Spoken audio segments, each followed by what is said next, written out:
নমস্কাৰ, মই বাবা প্ৰণৱ স্বাগতম জনাইছো আজি আপোনালোকক অন্য এটা ভিডিঅ' লৈ।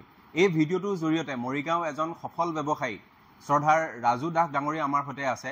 আজি তেখেতৰ পৰা জানিম কেনেকৈনো ক্ষুদ্ৰ অৱস্থাৰ পৰা তেখেতে আহি 15 বছৰতকৈ অধিক সময় তেওঁ এই ব্যৱসায়টোত দিছে আৰু ব্যৱসায় এখন সাম্ৰাজ্য গঢ়ি তুলিছে। ভালে আছে। কিমান চনত আপুনি আৰম্ভ কৰিছিলে? মই আচলতে এই ফাৰ্নিচাৰ লাইনটো 2005 চনত আৰম্ভ কৰিছিলোঁ। 2005 চনত আমাৰ কনষ্ট্ৰাকশ্যন আছিলে, আমাৰ আইৰণ গেট গ্ৰিল এইবিলাক এনেকুৱা ধৰণৰ। তাৰপিছতে লাহে লাহে তোমাৰ আলমিৰা বনোৱা এনেকুৱা। তাৰপিছত লাহে লাহে মই কোম্পানীৰ ব্ৰেণ্ডবিলাক ডিলাৰশ্বিপ ল'বলৈ আৰম্ভ কৰিলোঁ। তেনেকৈ আৰু আজি গডৰেজৰ শ্ব'ৰুমত আমি বহি আছোঁ। ইণ্ডিয়াৰ ভিতৰত আটাইতকৈ টপ যিটো ব্ৰেণ্ড ফাৰ্নিচাৰ, মৰিগাঁও নিচিনা ঠাইত গডৰেজৰ এটা শ্ব'ৰুম সৰুকৈ হ'লেও খুলিবলৈ সুবিধা এটা পাইছোঁ। 19 বছৰত এই যাত্ৰাটো সফলভাৱে হৈছে। তাৰ মাজতো বহুত ঘাট প্ৰতিঘাত গৈছে। সেই কথাখিনিয়ে আজি সেই কথাখিনিয়ে জানিবলৈ আহিছোঁ যে ইনকাম চ'ৰ্চটোৰ কাৰণে এটা বিজনেছ ষ্টাৰ্ট কৰোঁ আৰু বাকী আৰ্টটো নিজৰ হবি হিচাপে থাকি গ'ল। সেই চিন্তাটো কৰি আপুনি 2005 বৰ্ষত আৰম্ভ কৰিলে। কিমানমান টকা বিনিয়োগ কৰিছিল বাৰু প্ৰথম আপোনাৰ বিজনেছত? আচলতে প্ৰথম পৰ্যায়ত বহুত বেছি কৰা নাছিলোঁ, খুব বেছি 70,000 বিনিয়োগ কৰিছিলে। আৰু তাৰে মই 50,000 টকা মই PMGP লোন লৈছিলে। হয়। আৰু 20,000 20-30,000 টকা এনেকুৱাই আমি মানে ঘৰৰ পৰা আৰম্ভ কৰিছিলোঁ। আৰু কেইজন কৰ্মচাৰী আছিল? আপুনি আছিল আৰু আপোনাৰ লগত? মোৰ লগত এজন হেড মিস্ত্ৰী আছিলে আৰু মই এছিষ্টেণ্ট আছিলোঁ। দুজনে, আপুনি আৰু তেওঁ।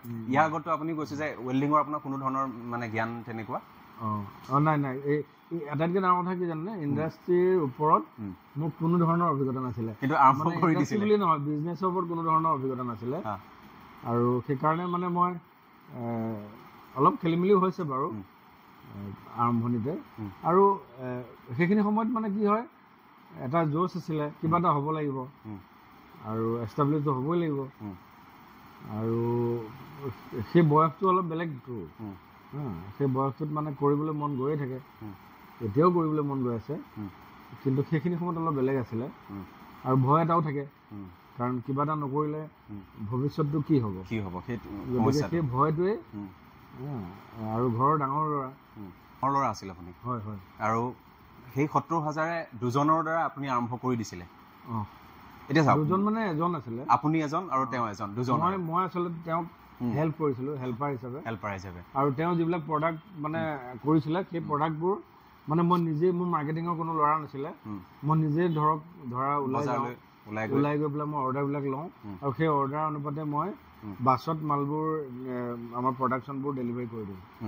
আৰু বাছত তেতিয়া আমি ৰ মেটেৰিয়েলছবোৰ এতিয়া ধৰা ট্ৰাকত আহে, তেতিয়া বাছত আহে, বাছৰ ডিকিত আহে। সেইটো এটা ডাঙৰ সমস্যা আছিলে গুৱাহাটীৰ পৰা মেটেৰিয়েলছ অনাটো। কিন্তু আজি সেইবোৰ বাৰু সুবিধা আছে। এতিয়া সাধাৰণতে কি হয়, সফলতাৰ কাহিনীবোৰ শুনি খুব ভাল লাগে, কিন্তু আটাইতকৈ জটিল হয় যেতিয়া আপুনি ব্যৱসায়টো আৰম্ভ কৰে, এই প্ৰথম 2-1 বছৰৰ সংঘৰ্ষখিনি, যেতিয়ালৈকে আপোনাৰ লাভৰ মুখ দেখা নাপায়। এতিয়া দুজনে আৰম্ভ কৰিছে, আপুনি ক'লে মাৰ্কেটিং কৰিবলৈ নিজে যাব লগা হয়, আকৌ আপুনি কেঁচা সামগ্ৰী আনিবলৈ কাৰণে নিজে যাব লগা হয়। প্ৰথম বছৰত আপোনাৰ মানে ধৰি লওক লাভ হৈছিল নে বাৰু ব্যৱসায়টোত মই লছ কিন্তু খোৱা নাই। লছ খোৱা নাই? নাই। কিয় খোৱা নাই, মোৰ তাৰো এটা কাৰণ আছে। কাৰণ মই যিটো ব্যৱসায় আৰম্ভ কৰিছিলোঁ মৰিগাঁৱত, আৰু মই খুব ষ্টাডি কৰোঁ আচলতে, এতিয়াও কৰোঁ, মানে খুব নিজৰ লগত খুব কথা পাতোঁ। তোমাৰো আছে সেইটো জ্ঞান। মানে খুব কথা পাতি কি কৰিলে ভাল হ'ব, কোনটো দিশত আগবাঢ়িলে মানে আমি মানে ফেইলৰ নহ'ম, এনেকৈ মই বহুত ভাবোঁ। ফেইলৰটো জীৱনত হৈছোৱে। আৰু তেতিয়া মানে মই যিটো মৰিগাঁৱত ট্ৰাংক বনোৱা ইণ্ডাষ্ট্ৰী নাছিলে, আপুনি একমাত্ৰ আছিলোঁ। আৰু চাবলৈ গ'লে এতিয়াও একমাত্ৰই হৈ আছোঁ। এতিয়া কোনোবাই ক'ৰবাত আৰম্ভ কৰিছে যদিও আজি নাই চাগে, আৰু আমিও এতিয়া সীমিত। আৰু সেই সময়ত মানে কি, আলমিৰাত কোনেও গাঁৱৰ চিন্তা কৰা নাছিল। আলমিৰাটো বিয়াৰ ফাৰ্নিচাৰৰ লগত দিব নোৱাৰে, কিন্তু ট্ৰাংকটো দিয়ে। আৰু ট্ৰাংকটো অফিচিয়েলিও ছাপ্লাই হয়। ইলেকশ্যনতো বহুত ট্ৰাংক লাগে। এবাৰ আমি ইলেকশ্যনত মানে ট্ৰাংক দিছিলোঁ, এনেকৈ কেইবাজনেও লগ লাগি, আৰু তেতিয়া সেই বস্তুটো মোৰ মনলৈ আহিছিলে। আৰু সেই তেনেকৈ ট্ৰাংক ইণ্ডাষ্ট্ৰী প্ৰথম আৰম্ভ কৰিছিলোঁ। আৰু ট্ৰাংকটো মানে কি হ'ল, চবকে যেতিয়া লাগেই, গতিকে সেইটো ফ্লপ হোৱা কথাই নাহে, মানে খুব বেছি প্ৰয়োজন। আৰু মৰিগাঁৱত একমাত্ৰ আছিলে, সেইটো কাৰণে। আৰু আটাইতকৈ ডাঙৰ কথা আছিলে যে মোক মানুহে ভাল পাইছিলে। এতিয়াও ভাল পায় কিছু মানুহে যিসকলে মোক মৰম কৰে তেওঁলোক ৰাজু তাতে ল'ম বুলি মানে বহুত দূৰৰ পৰা আহে অৰ্ডাৰটো মোৰ ফেক্টৰীতে দিয়েহি সৰু আছিলে কাৰখানাটো আৰু সেই তেনেকৈ মানুহৰ মৰমটো মেইন আৰু মানে নিজক আনৰ ওচৰত ভাল পোৱা মানুহ এজন হোৱাটো হ'ল মেইন ব্যৱসায় ইয়াৰ কাৰণটো চাগে আপোনাৰ এই শিল্পী সমাজৰ লগত জড়িত হোৱাৰ বাবে আপোনাৰ এটা চিনাকি নাম হৈ উঠিছে সেইটো আৰু সেইটোৱে আপোনাক ধৰি লওক শিল্পী হোৱাৰ বাবেও আপোনাক অলপ সহায় কৰিলে যে এই ব্যৱসায়টোত আপুনি কিছু গ্ৰাহক আপুনি স্থায়ীভাৱে পালে সেইটো হয় আজিও আছে আৰু সেই প্ৰথম আপুনি ক'লে যে আপোনাৰ লোকচান হোৱা নাছিল গতিকে আপোনাৰ ব্যৱসায়টো খুব ধুনীয়াকৈ আগবাঢ়ি গৈ আছিল আপুনি ক'লে যে প্ৰথম দুজনে আৰম্ভ কৰিছিল এতিয়া 24 বৰ্ষত 2024 চনত আপোনাৰ কিমানজন কৰ্মচাৰী আছে আচলতে 2024 চনত অলপ কমিছে মানে কোভিডৰ সময়ৰ আগলৈ আমাৰ কেইবাটাও শ্ব'ৰুম আছিলেতো আৰু সেই তেতিয়া প্ৰায় 44 জনমান আছিলে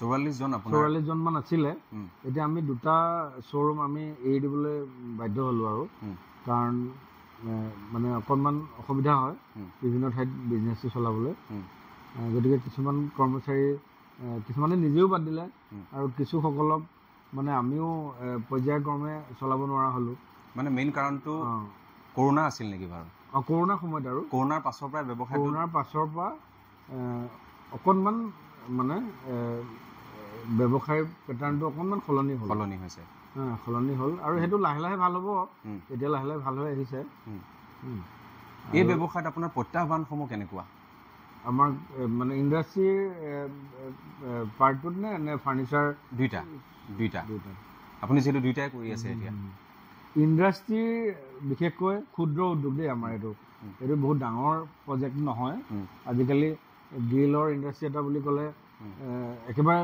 নিম্নতম কিন্তু সেইখিনি সময়ত গ্ৰিলৰ ইণ্ডাষ্ট্ৰি এটা খোলাটো অলপ মানে ইণ্ডাষ্ট্ৰি মালিক যেন কিবা এটা ব্যৱসায় পৰিৱেশো নাছিলে ইণ্ডাষ্ট্ৰি মালিক যেন কোনোবা অলপ ভাবেও কিন্তু আজিকালি বিভিন্ন ঠাইত বহুত হৈ গ'ল গতিকে এতিয়া সেইটো নাই সেইখিনি সময়ত যিসকল কাৰিকৰ মিস্ত্ৰী তেওঁলোকক আমি পাইছিলোঁৱে কিন্তু আজিৰ তাৰিখত বহুত দোকান হৈ গ'ল আৰু বিশেষকৈ এই ধৰণৰ কামবিলাক আজিকালি ল'ৰাবিলাকে নিশিকে কাৰণ অলপ কষ্টও হয় গতিকে নিশিকে আজিকালি খুব সহজতে কিছু ইনকাম ৰাস্তা ওলাই গ'ল ইনকামৰ গতিকে আমি অন্য একো নহ'লেও আমি সেই যিসকল কাৰিকৰ অভাৱটো আমি সদায় ফিল কৰোঁ প্ৰশিক্ষণপ্ৰাপ্ত মানুহ নাই তাৰমানে খুব কম আছে আৰু পুৰণা মানুহখিনি কিছুৱে বাদ দিলে এইটো সম্ভাৱনা হ'ব পাৰে মানে যিসকলে ধৰি লওক কাম বিচাৰি আছে পোৱা নাই তেওঁলোকে যদি ভালদৰে প্ৰশিক্ষণ লৈ লয় তেনেহ'লে তেওঁলোকে কাম বিচাৰি হাবাথুৰি খাব লগা নহ'ব কিন্তু এটা কথা মই কওঁ যে মই যেতিয়া আলমিৰা ইণ্ডাষ্ট্ৰি খুলিছিলোঁ তেতিয়া মই কাৰিকৰসকলক এটা কথাই কওঁ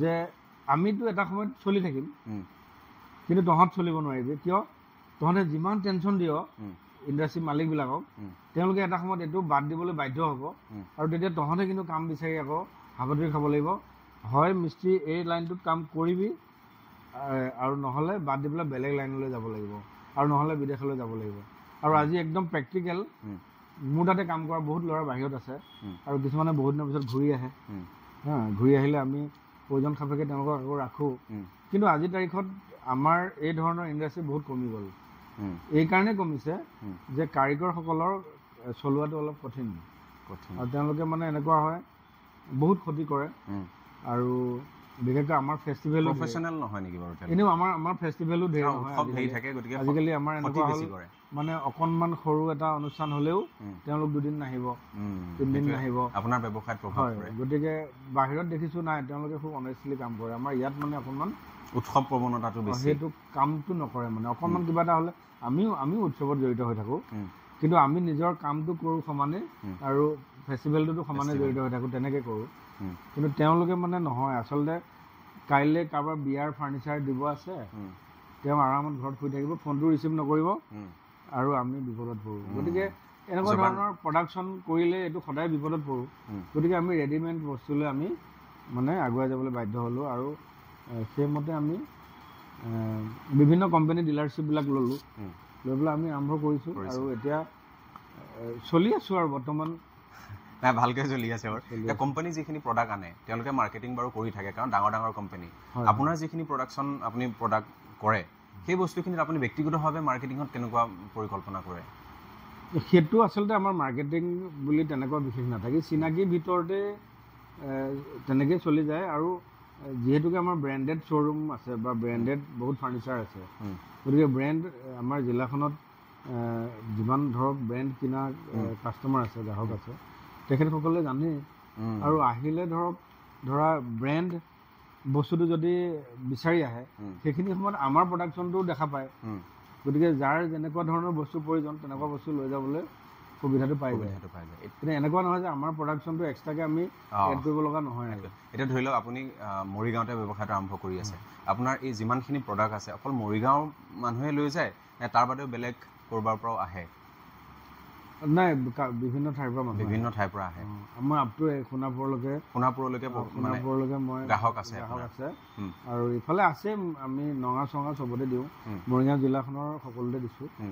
আৰু গডৰেজৰ ব্যৱসায়টো আৰম্ভ হোৱাৰ পিছত যিহেতুকে মৰিগাঁও ছোৱালী বাহিৰত বিয়া হয়, অলপ দূৰত বিয়া ছোৱালী এনেও দূৰলৈ যায়, গতিকে ফাৰ্ণিচাৰটো আমি দূৰলৈ দিবলৈ যোৱা যায়।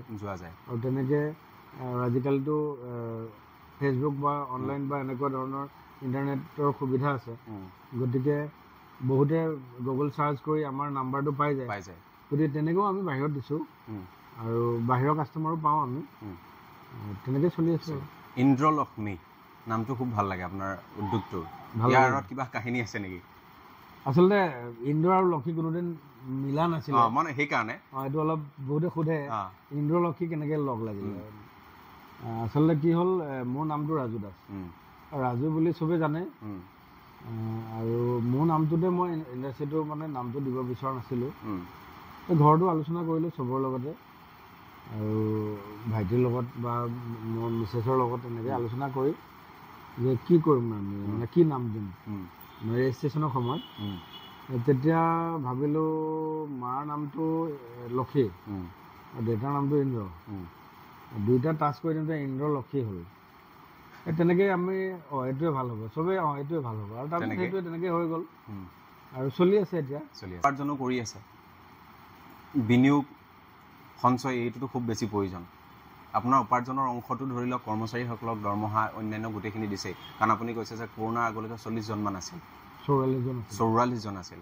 তাৰ বাদে অন্য ক'ৰবাত আপুনি বিনিয়োগ কৰিছেনে? আজিকালিতো বহুত আছে, ট্ৰেডিং কৰে কোনোবাই। নাই, মোৰ এটা ডাঙৰ এটা চিন্তা কনচেপ্ট এটা আছে যে মোৰ জীৱনত তুমি অলপ আওপকীয়াকৈ ব্যৱসায়ৰ লগত ৰিলেটেড, সদায় এটা ৰাস্তাইদি যাব লাগে মানুহ, কাৰণ এটা ৰাস্তাইদি গ'লে সেই ৰাস্তাটোত তোমাৰ লিংকৰ কি পোৱা তাক তুমি এড কৰি যোৱা, এটা সময়ত দেখিবা তোমাৰ ব্যৱসায়ৰ বৃক্ষটো বহুত ডাঙৰ হৈ যাব। কিন্তু আজি মই ফাৰ্ণিচাৰ লাইনত গ'লোঁ, কাইলৈ মই কাপোৰৰ লাইনত গ'লোঁ, পৰহিলৈ মই হাৰ্ডৱেৰ লাইনত গ'লোঁ, বোলে অমুকে ৰেষ্টুৰেণ্ট খুলিছে, বা কি চেল, পৰহিলৈ বোলে নাই মই আৰু এটা বেলেগক দেখিছোঁ, তেওঁ দেখোন কাপোৰৰ দোকানত একদম পূৰা বহুত ভাল প্ৰফিট কৰি আছে, তালৈ গ'লোঁ। তেতিয়া কি হয়, তোমাৰ কেপিটেলটো 1 নম্বৰত বৰবাদ হ'ল, আৰু কোনটো ব্যৱসায় তোমাক কিমান লাভ দিব তুমি নাজানা। আৰু দ্বিতীয় কথা হ'ল যে তোমাৰ নিজৰ ব্যৱসায়টোৰ ওপৰত নলেজ আছে, বাকী ব্যৱসায়টোৰ ওপৰত নলেজ নাই, সেইখিনি সম্পূৰ্ণ আকৌ নতুনকৈ আৰম্ভ কৰিব লাগিব। গতিকে মই যদি 2 লাখ টকা ইয়াত নতুন ব্যৱসায় এটাত আৰম্ভ কৰিব পাৰোঁ, সেই 2 লাখ টকা মোৰ পুৰণা ব্যৱসায়টোতে ইনভেষ্ট কৰিলে মোৰ আৰু অলপ প্ৰফিট হ'ব। আৰু সেইকাৰণে মই ট্ৰাংক টু ফাৰ্ণিচাৰ নহয় জানো, ট্ৰাংক টু ফাৰ্ণিচাৰ, তাৰপিছত ষ্টীল আলমিৰা, শ্ব'কেছ, গডৰেজ, এইবিলাক গডৰেজ বুলি কয় বাৰু ষ্টীল আলমিৰাটোকে, এতিয়া বাৰু অৰিজিনেল গডৰেজো আমাৰে ডিলাৰ, সেইটো কৰিলোঁ। তাৰপিছত এইবোৰ আনুষংগিক ডাইনিং, চোফা বা অন্যান্য যিখিনি আমাৰ আচবাব ঘৰুৱা সকলোখিনি এই লিংকতে আহি আছে। আৰু সপোন আছে, আৰু ডাঙৰ শ্ব'ৰুম বা ডাঙৰ এনেকৈ কিবা কৰিবলৈ সপোন আছে, কাৰণ তুমি এতিয়া সফল বুলি কৈছা, কিন্তু মই আৰম্ভ কৰিছোঁ বুলি ভাবোঁ সদায়। নাই, এইটো ধৰি লওক আপোনাৰ চিন্তাধাৰা। ইয়াত এটা প্ৰশ্ন সোধোঁ, ব্যৱসায়ত আপুনি ভাল দিনো দেখিছে, নিশ্চয় বেয়া দিনো দেখিছে। ইফালে কৰোণাৰ 2 বছৰৰ কেনেকুৱা ভয় লগা সময় দেখিছে, সেই কৰোণাক বাদ দিও আপুনি কেতিয়াবা একদম বেয়া দিন দেখিছেনে ব্যৱসায়ত? কেনেকুৱা ধৰণৰ আপোনাৰ হয়তো আহিছে কেতিয়াবা তেনেকুৱা? আপোনাৰ ভিতৰৰ ব্যৱসায়ী মনজন চাওক, প্ৰত্যাহ্বান থাকেই, তাৰ মাজতো যেতিয়া যিজনে চাগে এই প্ৰত্যাহ্বান উফৰাই পেলাই কিবা এটা কৰে সেইজনেই সফল ব্যৱসায়ী। আপোনাৰ তেনেকুৱা ঘটনা হৈছে নেকি, একদম বেয়া দিন? হৈছে।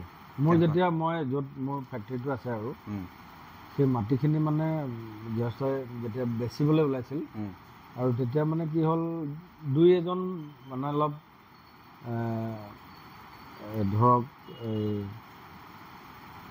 অলপ মানে বেছি কেপিটেল বেছি টকা পইচা থকা ধৰক ধৰা ব্যৱসায়ী তেওঁলোক মানে এনেকুৱা ভাবিছিল যেন সি ল'ব নোৱাৰিব আৰু তাক আমি আপোনালোকে উঠাইও দিব নোৱাৰিব তাৰ লোৱাৰো দম নাই গতিকে তেওঁলোকে অলপ গৃহস্থক অলপ উচতাই দিছিলে যে সি ল'ব নোৱাৰিব তাক উঠাই দিব নোৱাৰিব তাৰ বেকগ্ৰাউণ্ডত বহুত মানুহ আছে বা ষ্ট্ৰং তাৰ বেকগ্ৰাউণ্ড এনেকুৱা ধৰণৰ কিবা অলপ হেৰি কৈছিলে তাৰ ছ'চিয়েল এক্টিভিটিজ আছে গতিকে সমস্যা হ'ব আপোনালোকৰ গতিকে তাক এতিয়াই যি কৰিব লাগে কৰক তেনেকুৱা ধৰণৰ আৰু তেখেতসকলেও অলপ মানে ভয় খাইছিলে নিশ্চয় ভয় খাব আৰু তেতিয়া মানে মই অলপ কষ্ট পাইছিলোঁ বাৰু 3 বছৰমান মই বহুত কষ্ট পালোঁ কিমান চনমানৰ কথা বাৰু এইটো প্ৰায় 2018 চনমানৰ পৰা 19 চনমানৰ পৰা মই 21 চনলৈ এইখিনি ভুগিছোঁ মানে যেতিয়ালৈকে মোৰ গোটেই প্ৰব্লেমটো চল্ভ হোৱা নাই আৰু এতিয়া এই মাটিখিনি আপুনি আপোনাৰ নামত ক্ৰয় কৰি ল'লে আৰু মানে খুব বহুত কষ্ট পাইছিলোঁ তাৰপিছত মোক ঘৰ চৰ বেচিব ওলাইছিলোঁ কিয় ঘৰ বেচি পেলাই মাটিখিনি ল'ম নহ'লে কৰিম কি আৰু তেতিয়া মোক বেংকে লোন দিলে আৰু ঘৰটো মৰ্গেজ দিয়া হ'ল আৰু লোনটোৰ পৰা মই মাটি মালিকক দিলোঁ আৰু 2-4 বন্ধু বান্ধৱীক সহায় কৰিলে ঘৰুৱা কিছু অলপ আছিলে ডিপ'জিট আৰু অলপ ডিপ'জিট ফাণ্ড থাকিলে নহয় হেৰি পোষ্ট অফিচত আছিলে অলপ LIC এনেকৈ আছিলে মানে আপুনি সঞ্চয়ো কৰিছিল যথেষ্টখিনি বিপদৰ সময়ত আপোনাক বচাইছে সঞ্চয় কৰোঁ দেই মানে এজন ব্যৱসায়ী হিচাপে সঞ্চয়টো খুব বেছি প্ৰয়োজন তাৰপিছত কোনো ধৰণৰ সম্পত্তি নষ্ট নোহোৱাকৈ মানে হৈ গ'ল কিন্তু হয় আজি মই বেংকত ধৰোৱা কিন্তু আপোনাৰ নিজস্ব পুৰা মাটি আছে য'ত আপোনাৰ উদ্যোগটো একদম থিয় হৈ আছে ভাল তাত আটাইতকৈ বেয়া লগা কথা কি জানানে তুমি শুনিলে দুখ লাগি যাব মোৰ কেতিয়াবা দুখ লাগে যে তাত আমাৰ যিমানবোৰ এমপ্লয়ী আছে প্ৰায়খিনি আমাৰ ST SC এনেকুৱা ধৰণৰ আৰু খুব সাধাৰণ ঘৰৰ ল'ৰা ছোৱালীবোৰ আৰু মিস্ত্ৰীবিলাকো তেনেকুৱাই তে সিহঁতে কি কৰে মই কি ভুগি আছোঁ তেওঁলোকে নাজানে কাইলৈ মই ইয়াত থাকিম নে নাথাকিম আমাৰ উদ্যোগটো থাকিব নে নাথাকে তেওঁলোকে নাজানে কিন্তু তেওঁলোকে সদায় মানে এইখিনি যদি আমাৰ হৈ যায় আমি এইখিনি জেগাত এইখিনি ঠাইত মই বনাম এইখিনি ঠাইত অমুকে বনাব এইখিনি ঠাইত তমুকে বনাব তেওঁলোকে এনেই ভাগ কৰি থাকে আৰু সেইবোৰ মই দেখি ভাবি থাকোঁ যে মোৰ বৰ্তমান কণ্ডিশ্যনটো কি এইখিনি যে আমাৰ হ'ব নে নহয় আমি ইয়াত থাকিব পাৰিম নে নোৱাৰিম কিন্তু তেওঁলোকৰ সপোনবোৰ কেনেকুৱা বুজি পাইছোঁ গতিকে সেইটো এটা আৱেগিক মুহূৰ্ত গৈছে যিয়ে নহওক মই ভগৱানে সেইখিনি কৃপা কৰিলে আৰু ৰাইজৰ আশীৰ্বাদ আছে মৰম আছে যাৰ কাৰণে আজি প্ৰথম কথা কিন্তু ৰাইজকে ধন্যবাদ দিব লাগিব যিসকলে মোৰ তাত নিয়মীয়াভাৱে সামগ্ৰী লৈ আছে আপোনাৰ ওপৰত বিশ্বাস ৰাখিছে আৰু সেইকাৰণেই আজি এই পৰ্যায় আপুনি ক'লে যে 70,000 টকা আপুনি বিনিয়োগ কৰিছিল প্ৰথমতে এতিয়া গোটেইখিনিৰ ভেলু কিমানমান হ'ব এনে এটা আমাৰ ব্যৱসায়টোত আচলতে তেনেকৈ উলিয়াই দিব নোৱাৰি এই ব্যৱসায়ত মানে কি হয় যিমান ইনভেষ্ট কৰা যায় সি সোমাই গৈ থাকে তথাপি এটা মই অনুমান কৰিব বিচাৰিছোঁ মানে এটা কথা আৰু এটা কওঁ যে একদম মানে সম্পূৰ্ণ ব্যৱসায়িক ছিষ্টেমত মই নচলোঁ মানে মোৰ চলা ছিষ্টেমটো অকণমান বেলেগ মানে এনেকুৱা যে চলি আছোঁ আগটো বাঢ়ি আছোঁ এইখিনিতো মই ঘৰৰ পৰা লৈ অহা নাছিলোঁ মই একদম পোনপটীয়াকৈ সুধিছোঁ গতিকে মানে কি হয় ইমান সম্পূৰ্ণ উলিয়াই দিব নোৱাৰি কিন্তু তথাপিতো বেংকৰ যিটো ধাৰ আছে সেই বেংকৰ ধাৰটোতকৈ কম আছে এনে ধৰি ল'লোঁ আপোনাৰ যিমানখিনি কৰ্মচাৰী আছে তেওঁলোকক দৰমহা দিয়াৰ নামত আপোনাৰ কিমান খৰচ হয় তাৰ পৰা মই এটা আইডিয়া কৰি ল'ব পাৰিম বাৰু তেওঁলোকৰ দৰমহা দিয়াৰ নামত তোমাৰ মোটামুটি 2 লাখ টকা বা 1.5 লাখ টকা সব মাহতে বেলেগ কাৰণ কণ্ট্ৰেক্ট বেচিছত কিছু আছে কিছুমানে যিয়ে ধৰা 1 মাহত ইমান কাম কৰিলে তেওঁ সিমান পালে আৰু মান্থলি চেলাৰী হিচাপত আছে তেওঁলোকে চেলাৰী হিচাপে গ'ল সেইকেইজন পাৰ্মানেণ্ট চেলাৰী আৰু যিসকলে কণ্ট্ৰেক্ট বেচিছত কাম কৰে তেওঁলোকে কামটো কৰিলে পইচাটো লৈ গ'ল গুচি গ'ল কোনোবা মাহত তেওঁলোকে বেছিকৈ কৰিলে পইচাটো বেছি পালে কোনোবা মাহত তেওঁলোকে কম প্ৰডাকশ্যন কৰিলে তেওঁলোকে কম কৰিলে তেনেকৈ চলি থাকে আৰু গতিকে সেইটো এটা গ্ৰাফটো আপ ডাউন হৈ থাকে যিসকল মানে কৰ্মচাৰী আছে তেখেতসকলক মই সদায় কওঁ যে আমি যেতিয়া আৰু আগলৈ যাম তেতিয়া তহঁত নতুনখিনিতকৈ ওপৰত থাকিবি গতিকে নতুনসকল আহিব আৰু তেওঁলোকৰ ওপৰত তেওঁলোকক গাইড কৰিব লাগিব তেনেকৈ সপোন দেখি থাকোঁ আৰু আৰু সপোন দেখিলেহে মানুহ সফল হয় নহয় জানো শুভেচ্ছা জনালোঁ আপোনাৰ আগন্তুক দিনবোৰ ব্যৱসায়িক দিনবোৰ ভাল হওক আৰু আপুনিও সুস্বাস্থ্যৱান হৈ থাকক তেনেহ'লে আজি ভিডিঅ'টো আমি ইমানতে সামৰিছোঁ নিশ্চয় ধন্যবাদ